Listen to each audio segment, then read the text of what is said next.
Bakbakan na naman sa Sulu at gaya ng dati, mga inosenteng sibilyan na naman ang apektado. Ano na naman ba ang dahilan ng gulo?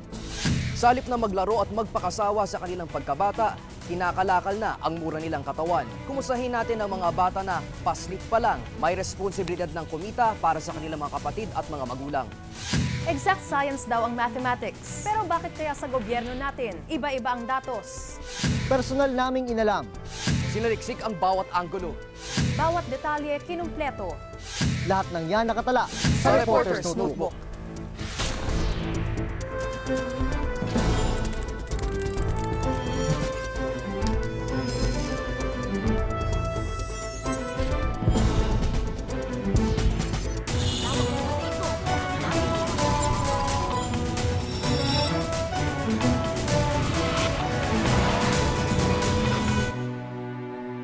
Bitbit ang anumang kaya nilang dalin, tuloy sa paglikas ang mga residente ng Sulu. Ang dahilan, nagmistula na namang playground ng militar at ng mga rebelde ang kanilang barangay. Alamin ang mga kwento ng mga taong sawa na sa gulo sa aking Reporter's Notebook.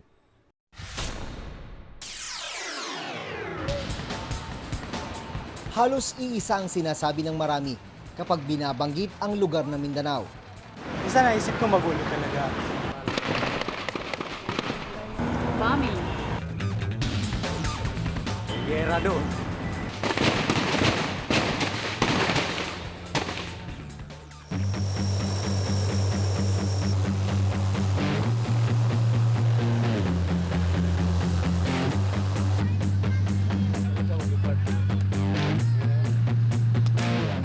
Surrender or nothing. Yan ang stand ko ngayon. Sunod-sunod na atake ang ginawa ng Miswari Breakaway Group sa Jolo, Sulu. Ang sagot ng militar, all-out war. Ang tumatayong pinuno umano ng Miswari Breakaway Group, si Ustad Javier Malik. Hustisya ang hinihiling ng grupo para sa pamilyang pinaniniwalaang minasakit ng militar sa bayan ng Indana noong February 1. Nagmasakil naman sila. Nagmasakil sa Iminilip. Namatay ang bata, namatay ang babae, ay tapos the ang issue, walang kahulugan lahat. So, napilitan kami gumawa ng ganito. Nakukuha ko rito kung ano yung magiging desisyon. Pero duda ng AFP at ng mga lokal na opisyal dito. Ang pagwawala ng mga rebelde ay may kaugnayan sa patuloy ng pagkakabilanggo ng kanilang leader, si dating MNLF chairman at dating armed governor Nur Miswari. Kinukondem namin ang attack na yun. Ika nga, yung dahilan na yan, hindi sapat na i-attack nila yung seat of government ng Panamaw at hindi kasali sa gulo yun. Ito yung Siit Panamaw.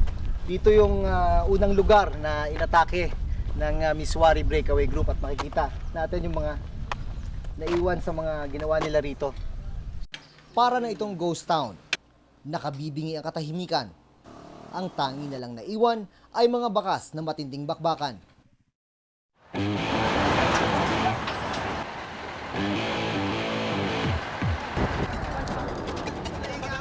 Anim na batalyon ng sundalo ang dineploy sa buong probinsya laban sa mga rebelde.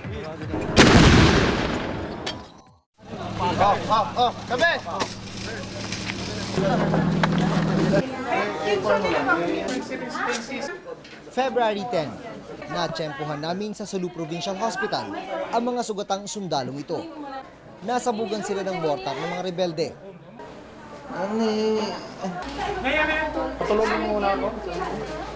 Isa sa mga sugatan, si Lieutenant Colonel Dennis Villanueva, isa sa mga battalion commander ng Army sa Sulu. Kahit duguan at tadtad ng sugat, nasaksihan namin ang katatagan niya. Nagawa pa niyang palakasin ang loob ng katabing opisyal na halos hysterical na dahil sa mga sugat na tinamo. Joel, kaya mo yan. Joel, kaya mo yan. Master. Hindi sumagi sa aking isipan na kritikal na pala ang kondisyon ni Villanueva. Bago mag-alas 3 ng hapon noong araw ding yun, binawian ng buhay ang opisyal. Naubusan daw ito ng dugo. May ospital ang militar sa Jolo, pero kulang ito sa medical staff. Kaya sa Sulu Provincial Hospital ang bagsak ng mga sugatang sundalo. bagay na nakaapekto sa regular na operasyon ng ospital. Ang malinaw is may tatlong pasyente na supposed to be operahan, pero minove nyo Just to give priority to that patient. yung mga emergency patients, referring to the soldiers. Yes. Na nasaktan. Pero hindi rin kaya ng provincial hospital ang mabigat na responsibilidad. Parang maliit na clinic lang ang emergency room. Kaya kapag dagsa na ang pasyente sa extension ng emergency room na nilagyan lang ng bubong at kama, ginagawa ang gamutan. Iisa lang din ang operating room. Ayon sa mga empleyado ng ospital, isang sundalo na kasamang nasugatan ni Villanueva ang namatay dahil hindi agad na operahan. May nakasalang pa raw kasi doon sa loob ng operating room.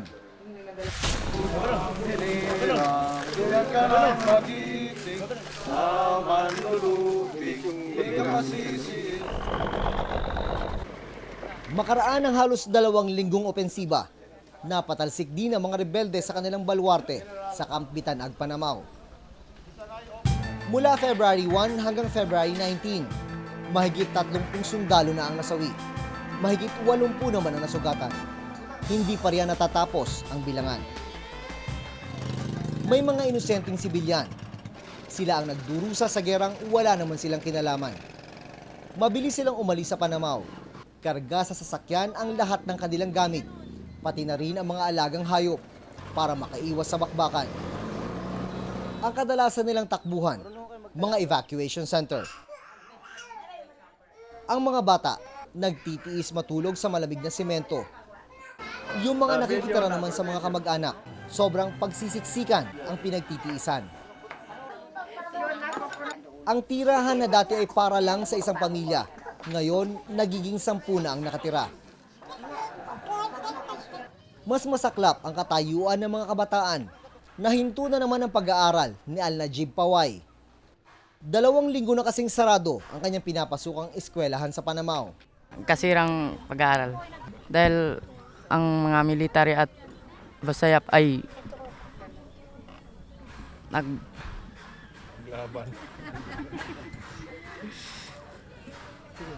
nag-away. Bagamat may kaguluhan na naman sa hulo, siniguro naman ng pamahalaan na hindi raw makakaapekto ito sa pinirmahang kasunduang pakapayapaan sa pagitan ng pamahalaan at ng MNLF. Sa aming pagtingin can be treated sana as an isolated incident. No? Kasi bago nangyari itong kaguluhan sa Sulu, ay marami ng pag-uusap with different MNLF leaders. Noong 1996, pinirmahan ni MNLF Chairman Nur Miswari ang peace agreement sa panahon ni dating Presidente Fidel Ramos. Sa kasunduang ito, tapos na raw ang labanan. Pero hindi lahat ng miyembro ng MNLF ay naniniwala na tinutupad ng gobyerno ang nakasaad sa peace agreement. Isa na rito ang Bangsamoro Party. Anila, napabayaan daw ng pamahalaan ng Mindanao. Maski saan mo tignan, maski saan anggulo, napabayaan ng Mindanao. Politically, socially, economically, lahat yan. Dahil daw sa kapabayaang ito, ilan sa mga Muslim ang minabuting lumisan sa kanilang lugar. Tulad na lang mga nakatira sa Kulyat Muslim Compound sa Quezon City. Kaya naman nais nilang tingnan mabuti ng gobyerno ang ugat ng problema sa patuloy na kaguluhan sa Sulu. Magkawawa yung mga military natin, magpatayan sila, mga kapatid natin Muslim, magpatayan sila, magkawawa yung mga family nila. Ano ang result nila, both side sila? Victim sila, both side sila. Sa pagdaan ng panahon, napag-iwanan daw ang Mindanao. Hindi naman sila well represented sa government, yung mga Muslim, no? Tingnan natin ang ating Senado ngayon, wala naman Muslim dyan. Iisa lang, ilan-ilan lang ang galing sa Mindanao at kung sakali man, hindi naman dun sa Islamic parts o dun sa southern part, sa parts ng Mindanao na Muslim population pa rin ang nagdo-dominate. Bukod dito, kakarampot din daw ang pondong inilalaan sa lugar kumpara sa Luzon at Visayas. Sa kabuuang 907.6 billion pesos na proposed budget ng bansa sa taong 2005, 146.8 billion pesos ang sa Luzon, 75.2 billion pesos ang sa Visayas, samantalang 93.3 billion pesos ang sa Mindanao. Kung titingnan mabuti, maliit pa rin daw ang nakalaan sa Mindanao. Paghahatian pa kasi ito ng 6 na rehiyon, di tulad sa Visayas na 3 rehiyon lamang ang maghahati. Bagamat malayo ang Hulo sa Maynila, lahat ng Pilipino raw ay apektado ng nangyayaring kaguluhan doon, kahit sa ibang bahagi pa ito ng Mindanao. Imbis na ang magpatuloy yung mga development projects, lahat yan nadi-disrupt. Kasi natatakot ang mga tao na pag sinabing Mindanao, maski na sa Hulo lang, lahat, buong Pilipinas apektado na. Nag-i-issue na ng warnings ang mga foreign governments na yung mga tourists nga iwasan muna ang Pilipinas. Noong 1970 hanggang 1996, gumastos daw ang gobyerno ng mahigit 70 billion pesos para sa giyera. Lumalabas na kada araw, gumastos noon ang gobyerno ng 7.1 million pesos. Katumbas na ang isang araw na gasto sa giyera, ang pagpapagawa sana ng 28 pabahay.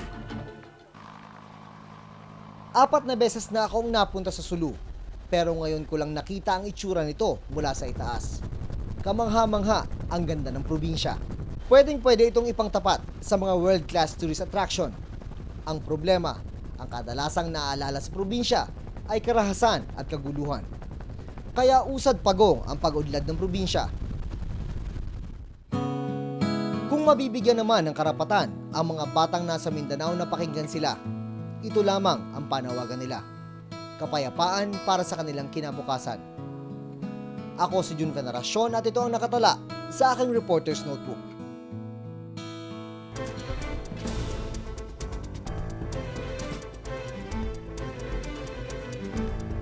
Alas 4 ng umaga, gising na si Myong, 13 anyos. Pero ang kapalit nito ay 200 pisong kita kada araw na bumubuhay sa kanilang pamilya.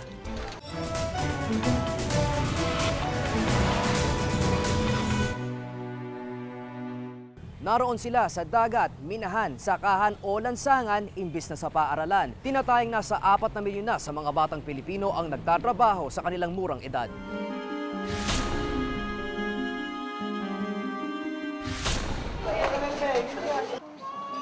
Alas 4 ng umaga, gising na si Myong, 13 anyos. Ang kanyang bota, ang tangi niyang proteksyon sa kanyang trabaho.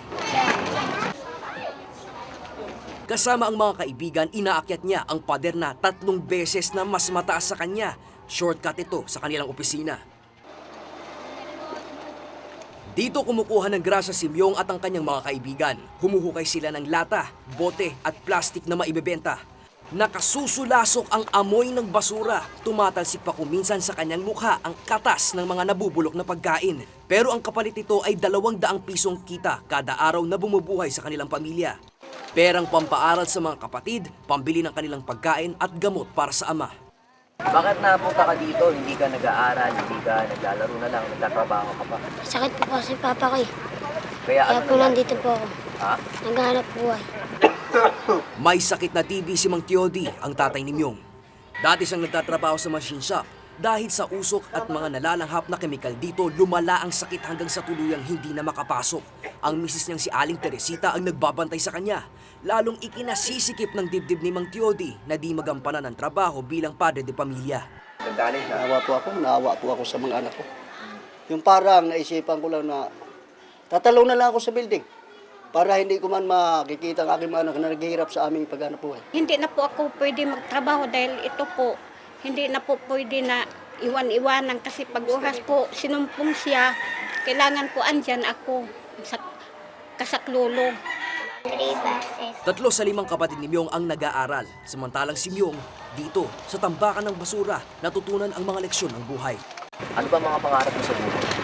Lumaki lang. Lumaki lang. Trabaho, ano gusto mo magtrabaho paglaki mo? Kahit ano. Ayon sa psychologist na si Dr. Imelda Villar, ang matinding epekto ng ganitong sitwasyon ay makikita lamang sa pagtanda ng mga bata. Kapag di nagkaroon ng sapat na panahon sa laro ang isang bata, posibleng bumawi sila sa pagtanda sa maling paraan.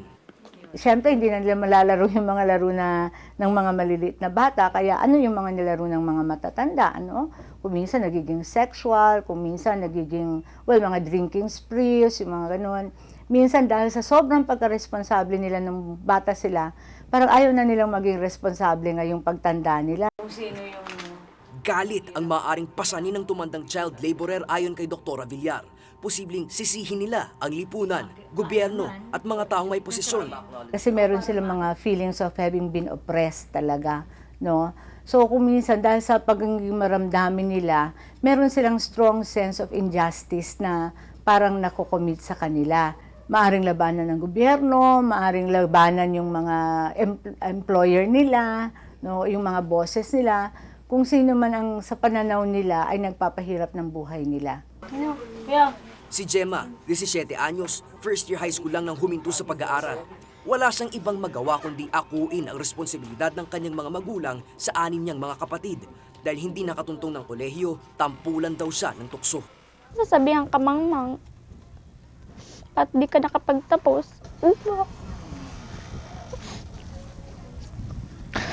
Wala po kong tunay na kaibigan. Except lang po ngayon. Tsaka lagi po ko inaasar. Pero ngayon higit na mahalaga kay Gemma ang kumita, lalo pat 4 na buwan na siyang buntis. Kaya naman panay ang pagbabanat niya ng buto, nariyang nagbebenta siya ng halo-halo. At parang walang kapagurang halos 1 kilometro ang araw-araw niyang nilalakad makapasok lang sa barangay. Malayo po kasi sa 45 minutes po siya nilalakad mula sa bahay hanggang barangay. Isa ring barangay volunteer si Gemma. At bago umuwi, kinokolekta muna niya ang mga tirang ulam ng mga kasamahan niya sa barangay. Ito ang ipampupuno niya sa kumakalam na tiyan ng kanyang mga kapatid. Masaya po kasi po nakikita mo pinagagawa yung pagkain na kinukuha mo. Ito na lang po ako. Ikaw? Mabait po siya. Pinapakain kami. Ano pa? Tapos po inaalagaan kami. Anong gusto mo sabihin kay ate? Mahal ko siya. Sa ilalim ng Republic Act 9231, ipinagbabawal ang pagpapatrabaho sa mga minor de edad, lalo na kung ito ay mapanganib sa kanilang kalusugan, kaligtasan at sa buhay. Kung maaari nitong baluktutin ang moralidad at kung magiging hadlang ito sa normal na pag-unlad ng kaisipan, katawan at kabuuang pagkatao, ang mga magulang o tagapangalaga ng mga batang lalabag may katapat na multa, 10,000 hanggang 100,000 piso o 30 araw hanggang 1 taon na serbisyo sa komunidad o di kaya pagkakakulong. Sila ay pwedeng i-fine at saka ikulong. Depende sa bigat ng pinasok ng kanilang anak. 1 year to 5 years ang alam kong maari nilang i-imprison o mapunta sa kulungan. Rescue yan, karamihan. May mga programa ang DSWD para di na isapalaran pa ang mga bata. Ipagagamot daw nila kung malubha na ang mga magulang. Kung wala namang trabaho, bibigyan nila ng puhunan at tuturuang palaguin ito. Aarugain din ng departamento ang mga anak at tutulungang makapag-aral. Napakasarap pakinggan, pero sinampal ng katotohanan sina Winnie at Wilma nang sumangguni sila noon sa DSWD. Kapwa babae, may edad na, tumatayong nanay at tatay ni Botchok, 15 anyos. Wala silang trabaho kaya si Botchok ang kumikita ng 100 piso kada araw sa pagbobote. Humingi raw sila ng tulong noon sa DSWD para mabigyan ng edukasyon ng anak-anakan na grade 1 lang ang natapos.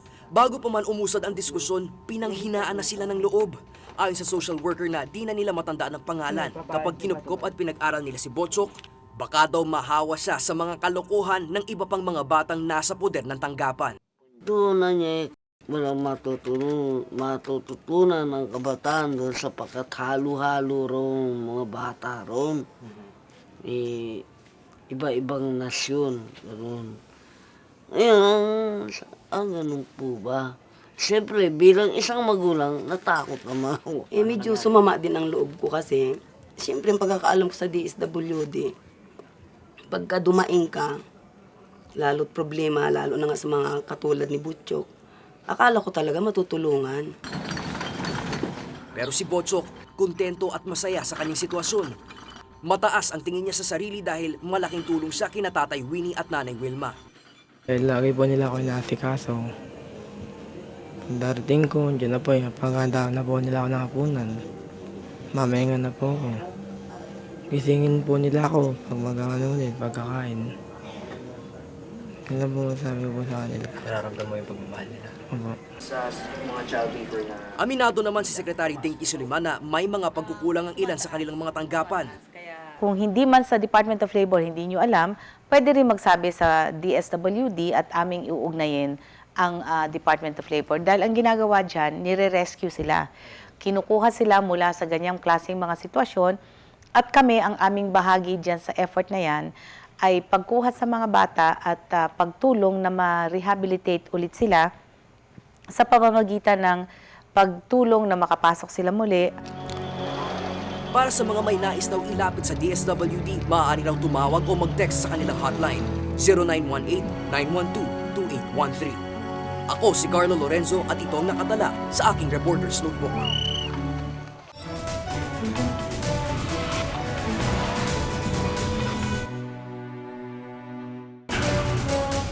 Iba't ibang datos ng gobyerno bubusisiin sa pagpapatuloy ng Reporter's Notebook.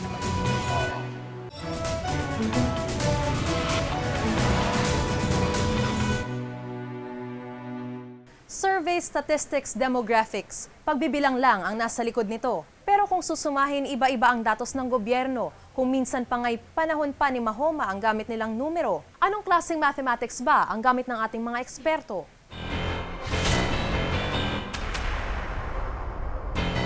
Bilyon na pala to. Kasi may nakalagay daw na 2,000. Magulo, Si maingay, mabusisi. Bali nandito po sa GMA. Ganito ang trabaho ng media. Sa maraming istorya, kailangan ng mga datos mula sa iba't ibang ahensya ng pamahalaan. Pero may mga pagkakataong kulang-kulang ang mga impormasyong nakukuha namin. Sa ilang storya kung hindi man di naakma o napapanahon. Kaya naisip namin gawa ng pagsusuri ang aspetong ito ng gobyerno. Ang National Statistics Office o NSO ang pinagmumula ng maraming datos ng mga ahensya ng gobyerno. Ito rin ang nagsasagawa ng census kada 5 taon. Kapag nabilang kasi ang populasyon ng bansa, mas malinaw ang mga plano at polisiyang isasagawa ng gobyerno. Dapat sana ay may census ngayong taong ito, pero di naaprubahan ang budget para rito na 1.3 billion pesos. Nasimulan lang ang census pero hindi natapos. Limited ang budget, limited ang resources. So, kaya we make do with what we have, no? We try to be more efficient in doing things. Ang epekto nito, di natin malalaman ang aktual na dami ng tao sa bansa. Kailangan sana ito sa pagpaplano ng sari-saring serbisyo ng gobyerno mula sa patubig, kuryente, edukasyon, proteksyon sa krimen at kung ano-ano pa. If we had all the resources we had, we would be able to give statistics at your fingertips. Ang Department of Environment and Natural Resources naman o DENR, watak-watak ang datos. Aminado si DENR Secretary Mike Defensor na desentralisado ang mga datos ng ahensya.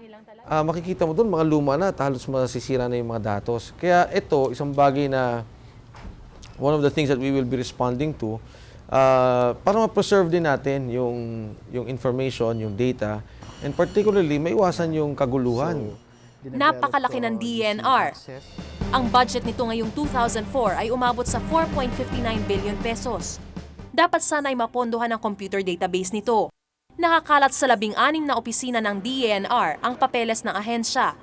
Kaya kapag nasunog o binahang isang regional office, kasama rin itong maaabo o di kaya'y maaanod ang lahat ng papel at impormasyon dito. Tulad na lang ng nangyari sa Navotas Municipal Hall.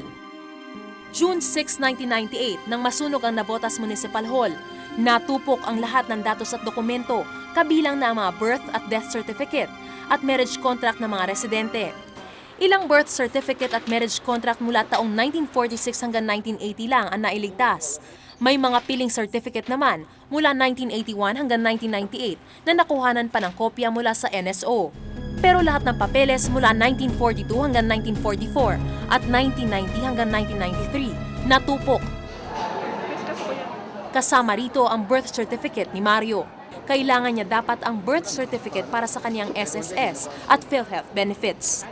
Ay, malaking problema. Bakit po? Pag hinanapan ka ng mga papeles, hindi mo makukuha yung mga pangangailangan mo. Ang marriage certificate ni na Virgilio at ng kanyang misis na abo rin. Kailangan ni Virgilio ng marriage contract para sa bangko at pagkuha niya ng pasaporte at visa. Bukod sa mga nabanggit, kailangan ng birth certificate o marriage contract para sa school at employment requirements. Pero dahil walang computer database na nag-ipon ng mga papeles ng munisipyo hanggang 1998, malaki ang problema ng dalawa. Kasi ang daming tawag dito, yung red tape. Ang daming lalakarin dahil kung ano-ano kan, may lagay-lagay pa kuminsan. So gaano kayo nasusuya sa ganon? Ay, matindi. talagang nasusuya ako. Kaya ayon kay Mayor Toby Chanco ng Navotas, 1999 pa lang ay sinimulan na nilang i-centralize ang datos. Ang mga offices na namin na computerized ngayon is real property collection, business permits, civil registrar, yung sa public order and safety office namin is computerized, real property tax namin is computerized. But all of these were computerized about 3 years ago, but are now being upgraded. Pati ang Criminal Investigation and Detection Group o CIDG, ang pinakamalaking sangay na investigasyon ng Philippine National Police, malaki ang problema sa papeles. Nakalagay sa mga kahon ang mga papeles.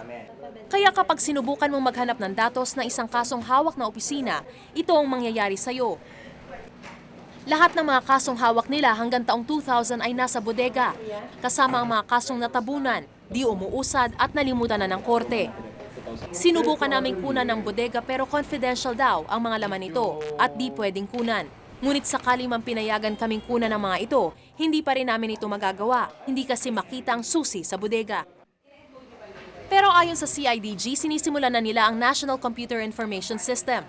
Layunin daw nilang maging computerized o paperless na ang kanilang opisina. So, yung capability building namin is slowly, or gradually improving. Maraming datos o impormasyon mula sa mga ahensya ng gobyerno na walang kasagutan. Sa CIDG halimbawa, walang bilang ng mga menor de edad na sangkot sa pagnanakaw, kidnapping at iba pang krimen, at kung saang lugar palasak ang mga ito. Di rin nila alam ang bilang ng mga babaeng sinasaktan ng mister. Hindi tuloy matukoy kung gaano nakalala ang insidenteng ito sa ating lipunan. At kahit sa Department of Health, walang bilang ng mga babaeng nanganganak ng cesarean sa mga ospital ng gobyerno o biktima ng tipos taon-taon. Paano malalaman ng gobyerno ang budget na dapat ilaan sa gamot at operasyon kung walang datos na susuporta rito? Ayon sa Ibon Foundation, gas-gas na ang katuwirang kulang sa pondo ang gobyerno, kaya decomputerized ang kanilang mga dokumento at datos. Ang magulong pag-iimbak ng papeles ang isa sa mga dahilan ng katiwalian sa bansa. Dito posibleng magkaroon ng lagayan para lang mapabilis ang paghahanap ng mga papeles. At yung partisipasyon ng tao sa gobyerno ay natitiyak kung ang datos ay available sa kanila. So kung ang datos ay pinagtatakpan at ang excuse ay lack of funds, lack of capacity, lack of in the end, you have graft and corruption and an undemocratic government. Sa ngayon may halos 300 ahensya ang pamahalaan. 75 rito ay may computer database na at 172 ang di pa sentralisado. Ang Department of Education na may pinakamalaking budget na mahigit 107 billion pesos noong 2004. Gumastos sila ng mahigit 9 na milyong piso para sa data centralization. Ang Office of the Vice President naman ang may pinakamaliit na pondo sa halagang mahigit 80 million pesos noong nakaraang taon. Gumasta sila ng mahigit 76,000 piso para sa computerization. Sa unang tingin ay numero lang sa papel ang mga estadistika, pero magugulat ka sa laki ng epekto nito sa ating lahat, sa programa ng gobyerno, sa estado ng lipunan, at sa mga ordinaryong Juan at Juana na bumubuo ng mga datos na ito. Kaya ang panawagan namin sa kinauukulan, gawin sanang napapanahon at makabuluhan ng impormasyon at maayos na rin ang mga dinadagtang datos. Ako si Maris Umali at ito ang nakatala sa aking Reporter's Notebook.